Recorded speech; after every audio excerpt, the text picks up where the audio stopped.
নমস্কার দোস্ত। আপনারা যদি কাঞ্চরাপাড়া হালি শহরে থাকেন তাহলে আজকের নিউজটা নিশ্চয়ই শুনেছেন কি কীভাবে একজনকে পুলিশ কাস্টাডিতে পুলিশ মেরে দিয়েছে। হ্যাঁ, অ্যাকচুয়ালি এটা মেরে দিয়েছেই বলা যায়। যেই লোক আজ পর্যন্ত একটা মানে কি বলবো পিঁপড়ে মারেনি। পলিটিক্স করা আলাদা ব্যাপার, পলিটিক্স করতো,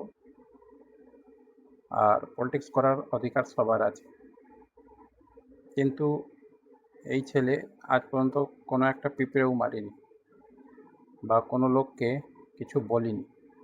কারোর সাথে থাকতো, এমএলএর সাথে থাকতো, চেয়ারম্যানের সাথে থাকতো, এটা আলাদা ব্যাপার। তো হাজার হাজার লোক থাকতো, হাজার হাজার লোক ভোট দিয়েছে। তো আপনি কি হাজার হাজার লোককে কাস্টাডিতে নিয়ে গিয়ে মেরে দেবেন? এটা মেনে নেওয়া যায় না। আজকে আমার বন্ধু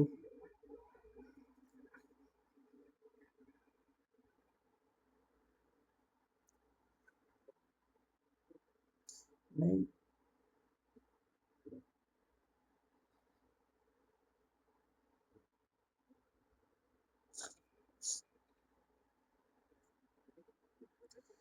বলা খুব মুশকিল, কেন কি 2012-13 থেকে আমার সাথে ছিল, আর ছোটবেলার বন্ধু আমার।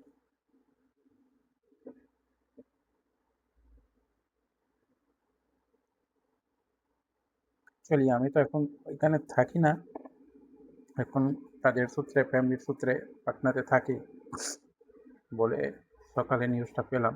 কিন্তু কালকে নিউজে দেখলাম কি ওকে কোর্টে নিয়ে গেছিল। ঠিক আছে, কোর্টে নিয়ে গেছিলো, ভালো কথা, কিন্তু রিমান্ডে 5 দিনের নেওয়ার পরে দেখুন ফার্স্ট নাইটেই ওকে কীরমভাবে কী করলো, কি ডেথ হয়ে গেল। এবার এটাকে পলিটিক্যালি আপনি কিভাবে মানবেন না? যে আজকে বিধায়ক, সেও কিন্তু ওকে চেনে, আমরাও ওকে চিনি, সব একই পাড়ার ছেলে, একই সমবয়সী ছেলে। কিন্তু পুলিশের এই রোল, অ্যাজ এ ক্রিমিনাল যে পুলিশ কাজ করলো, এটা ঠিক না। ফ্যামিলি যদি রাজি থাকে তাহলে এই জিনিসকে এনএচআরসি মানে হিউম্যান রিসোর্স যে আমাদের কাউন্সিল আছে, সেইখানেই কেসকে নিয়ে যাওয়া উচিত। ওইখানে এফআইআর করে পুলিশদেরকে শাস্তি দেওয়ানো উচিত। যেরমভাবে তামিলনাড়ুতে কোর্ট জাজমেন্ট দিল একটা উইটনেসকে, যেরমভাবে ডেথ হয়ে গিয়েছিলো 11 জনকে লাইফ ইমপ্রিজমেন্ট, ওরমভাবে এই হালিশহর থানায় এই নাইট ডিউটিতে যারাই যারাই ছিল সবাইকে এরমভাবেই লাইফ ইমপ্রিজমেন্ট আর চাকরি নিয়ে নেওয়ার দরকার হাইকোর্টের।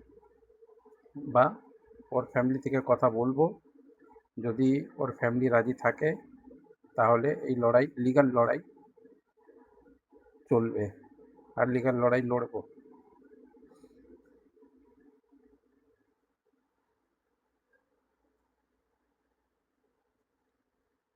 কেন কি ওকে আমরা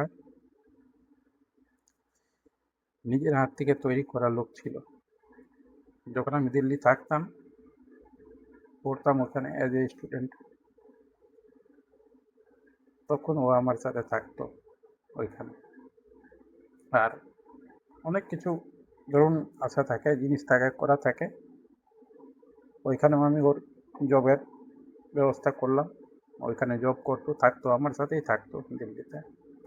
আমরা যখন ব্যাক করলাম কলকাতায় বিজনেস করার জন্য, তো বিজনেসেও আমার কিন্তু ও পার্টনার ছিল, আর লাস্ট অবধি ছিল।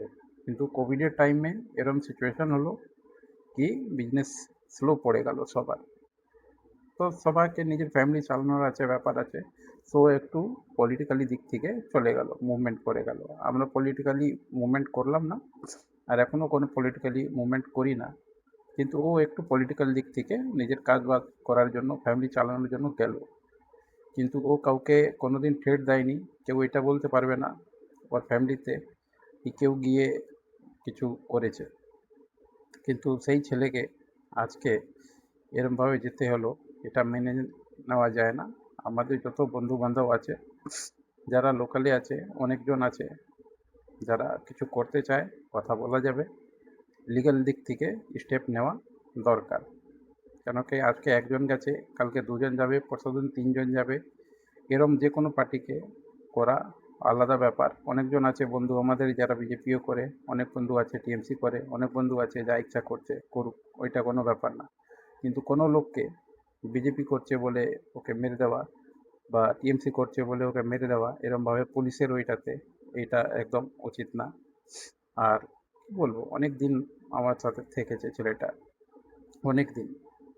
কিন্তু ফ্যামিলি চালানোর জন্য অনেক কিছু করতে হয়। তো পলিটিক্যালি এখনও অনেক লোক অনেক কিছু করছে ফ্যামিলি চালানোর জন্য। কিন্তু ওর কোনো এরম জিনিস ছিল না যেরম কারো থেকে কাটমানি পয়সা খাওয়া, তাগাদা করা। এইসব কোনোদিন না হলে, যারা কাটমানি পয়সা খায়, তাগাদা করে, তাদের এরম হয় না। তারা তো খুব আরামে মজায় থাকে। যাক, আজকের দিনটা খুবই খারাপ। আর দেখা যাক আগে লড়াই কত অবধি যায়। আর এইবার দেখুন এই নিউজ এরম গদি মিডিয়াও যাকে বলা হয়, কাঞ্চনপাড়ারও কিছু গদি মিডিয়া জন্ম নিয়ে নিয়েছে, যারা এই নিউজকে কভার করছে না। আর দুনিয়ার একটা ব্যাংক চেক মারলেও পৌঁছে যায় খবর নিতে।